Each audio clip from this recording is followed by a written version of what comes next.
म्हणजे आज एवढं निंदनीय वाटतंय ना, एवढं बाद वाटतंय, की आपण कुठल्या सोसायटीमध्ये राहतोय जिथं 3.5 वर्षाची मुलगी सुरक्षित नाही आहे, ते पण एका 65 वर्षाच्या म्हाताऱ्यापासून.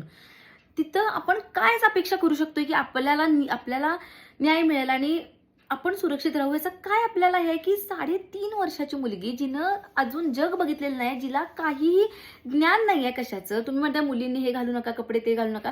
पण आज त्या मुलीला कशाचंच नॉलेज नाहीये. त्या मुलीला माहीतच नाही आपल्यासोबत काय होतंय.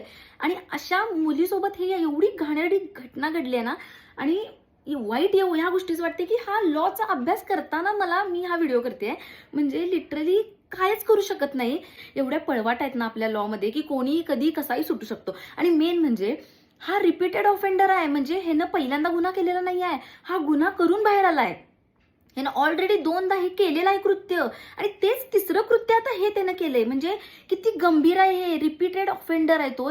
खरं तर मी म्हणते त्याला चेचायला पाहिजे, पण तसं होणार नाही हे मला माहिती आहे. कारण आपला लॉ ते करतच नाही. आपल्याकडे तसले नियमच नाही आहेत. ते जे पूर्वी नियम होते, हात डायरेक्ट कापून टाकायचे ना, ते नियम खरोखर छान होते असं मला वाटतंय. आणि आज एक लॉ स्टुडंट म्हणून मला खूप म्हणजे वाईट वाटते, की आपल्याकडे हे असले लॉ नाही आहेत. आणि माझं मत आहे, तुम्ही त्याला सोडा त्या नवले ब्रिजला. पब्लिक जो डिसिजन घेईल तो घेईल. तुमच्याकडनं जर होत नसेल ना, तर तुम्ही त्याला पब्लिकच्या हवाले करा. की हे वारंवार घडायला लागले आपल्या सोसायटीमध्ये. हे पहिल्यांदा घडलेलं नाही आहे. कायम मालेगावमध्ये पण झालेलं, हे कंटिन्यू व्हायला लागलंय. आणि हे का व्हायला लागलंय? कारण कायदाच नाहीये त्यासाठी स्ट्रॉंग. त्यामुळे स्ट्रॉंग कायदा आणणं हे गरजेचंच आहे.